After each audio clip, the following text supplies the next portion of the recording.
During this holiday season, give your loved ones a gift that keeps on giving for the rest of their life. Torpedo Pot is the only affordable self-growing flower pot that ensures your future food survival. All you do is add soil, seeds, and seedlings to the flower pot and watch your plants grow. Torpedo Pot can grow nutritious food in such abundance and variety that you can produce more food than your local farm. Visit www.torpedopot.com.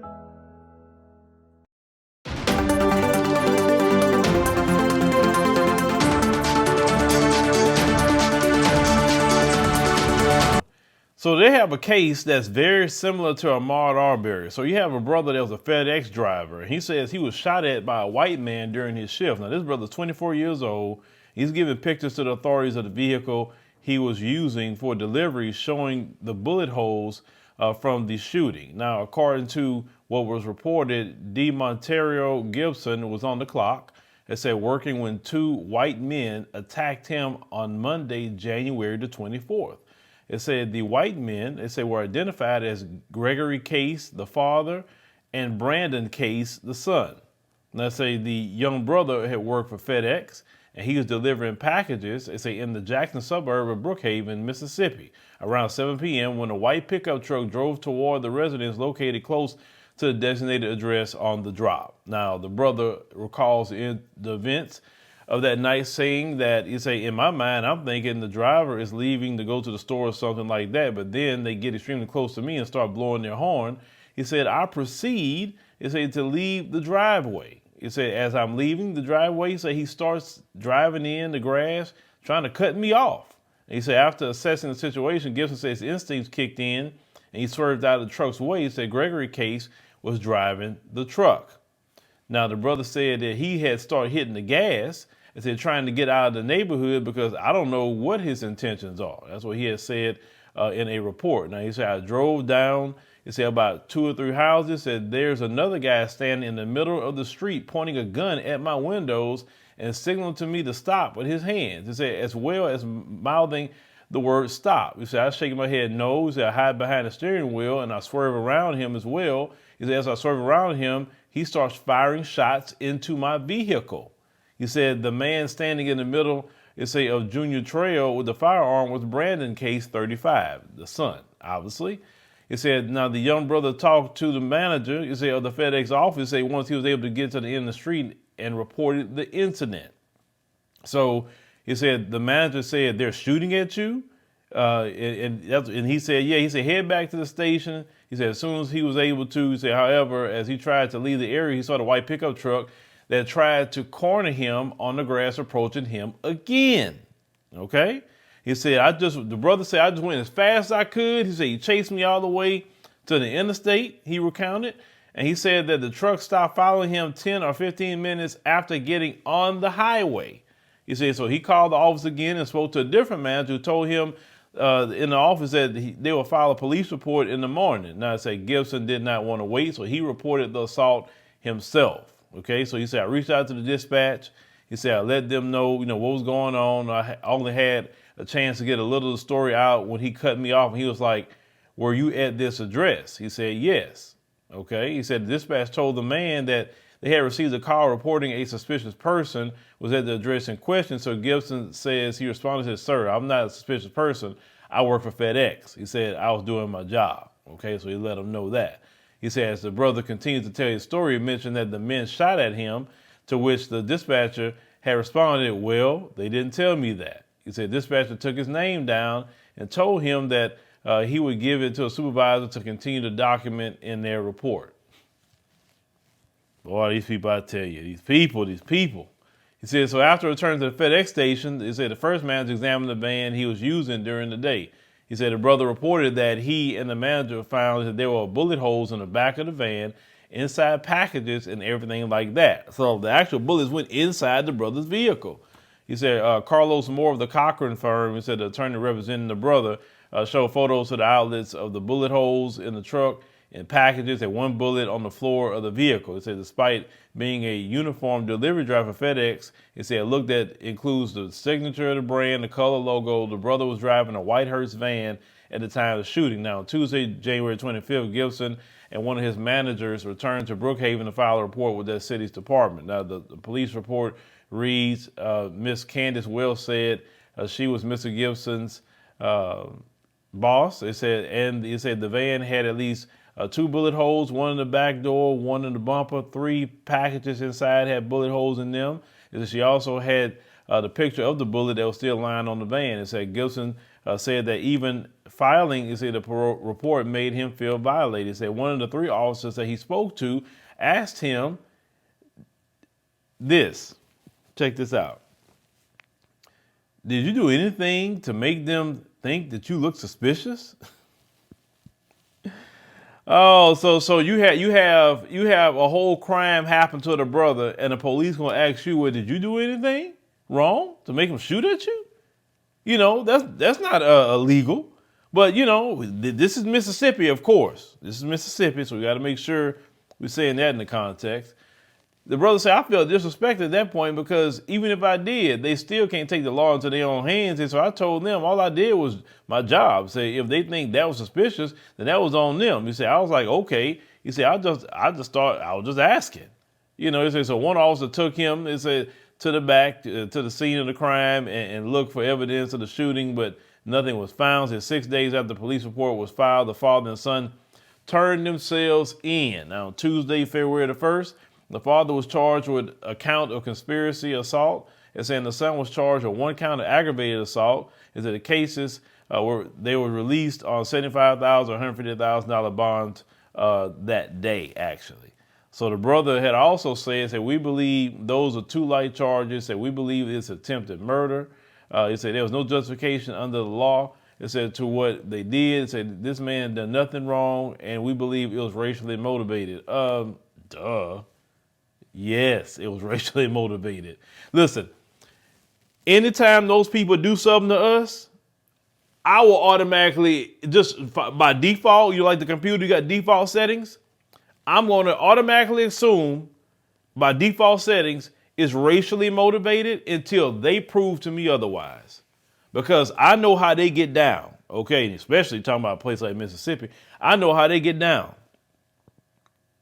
And anything they do is racially motivated, period. Well, then they want, the genius is going to come here. Well, how do you know? How do you don't know?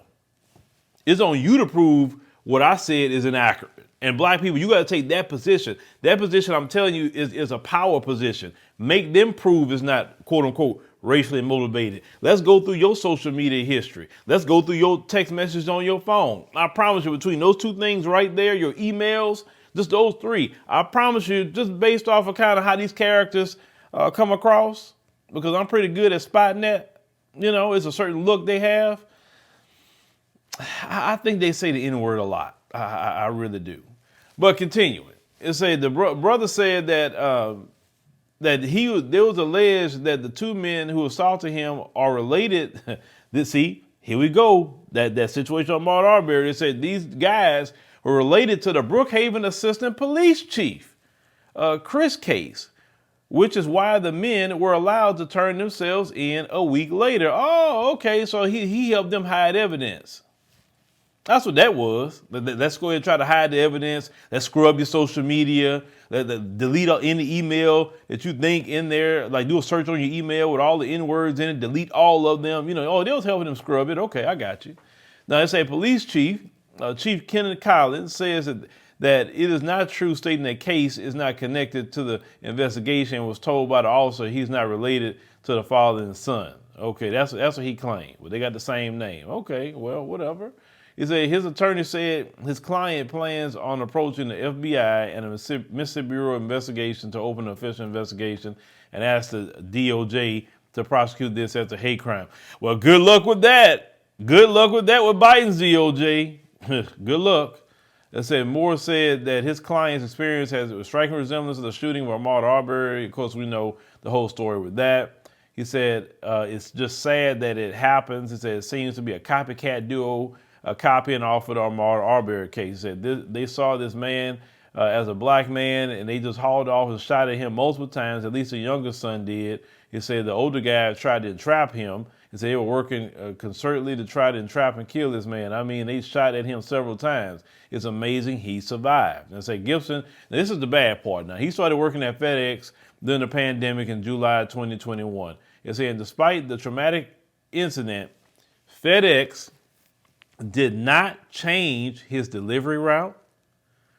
Gibson has not returned to work and is currently on unpaid time off, stating he was uncomfortable and anxious about resuming the assignment. What? FedEx, I know y'all can't be this dumb. I just know as a big corporation, I just can't see y'all being that ignorant to go try to send him back on the route where he's going to run right into some white supremacists. I know better than that. But it's America.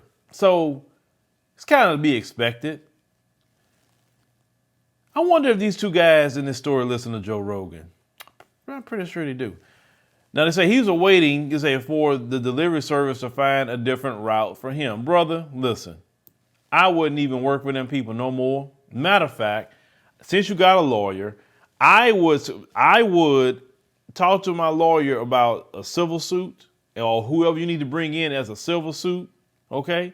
And you need to sue the FedEx too. Because they're literally putting you in harm's way by saying, well, the only way you can do your job and let you go work that particular route. No, take one of their white colleagues and go put the white colleague on that route and send me to somewhere else. Matter of fact, where's the routes where's the black neighborhoods at? That's where I want to go. Because I know good and well I'm not going to show up and somebody's just not going to just start doing something to me like that just because I'm just dropping off a package. I know better than that. But I'm glad the brother survived. Oh, it definitely the Lord was with him on that one. But in America, ladies and gentlemen, throughout the world who could be watching, even those of you who want to immigrate here to America, because some of you may even want to, do a job like that. When you are dealing with these white supremacists out here, these racists, your life can be taken from you very quickly. So you need to be sure in the location where you live, where your delivery routes are going, etc. Okay? Because like I said, this country is extremely dangerous. Do you know that America is not even in the safe country index? Do you know Rwanda, I think it's country number 6 out of the 10 safest countries in the world? So even Rwanda is much safer than America could ever be. America is a very violent nation, and it's becoming more and more violent with just regular crime. You got your racial crime. You got all kinds of different things that's going on in this particular country. If you look at this is not a way to live. But when they talk about getting tough on crime, that means it's getting tough on black people. But they'll let these two fools, run around and doing whatever they want to do. And they're not just the only two. If they were just the only two who was doing this, then I keep it on them. But I know that in that particular culture of theirs, they cultivate and raise that and even coddle that. Okay? This is why they keep doing it. Because if they would police them like they police black people, they wouldn't be doing that very long. Because have you noticed they would never outlaw racism. They would never put in hate speech laws, right? Because they know good and well if they outlaw racism, put in hate speech laws, it's going to be a mass incarceration of them overnight because they can't help themselves. Because that's just the way that they have been socialized in their culture. That's why we saw about the culture of white supremacy. But leave me a comment. Let me know what you think about this story with our brother here. Like I said, I'm glad he survived, but he definitely could have been the next Ahmaud Arbery. Like I said, it wouldn't have been, for the situation this brother was in. And listen, they had no regard shooting at him either. They thought that that's just what they can do. You know what I'm saying? Like I said, these are wicked people. And this is why your world is constantly going down. This is why you would never have this country the way you used to have it ever again. It would never happen because when you actually had it in a good way, you didn't treat God's children right. And that's why you're losing it every day. Thank you for watching, and make sure you subscribe to our YouTube channel and check out the African Diaspora News Channel app in the Google Play and Apple App Store. Living in America as a black person, you recognize there is one set of laws for you and one set of laws for those, especially in the white community. In our book, Passive Aggressive Racism in the System of White Supremacy, I take you through times in my life when I first started noticing white supremacy. We teach you how to recognize it, identify it, and also counter it in our book. This book is a beginner's course for those that are just starting to wake up and open their eyes to see the system of white supremacy. As a black American person, you must understand this system because this system is life or death to you. How you handle it, how you deal with it, it can affect your mental health if you don't understand this system. Pick up our book, Passive Aggressive Racism and the System of White Supremacy, today on Amazon.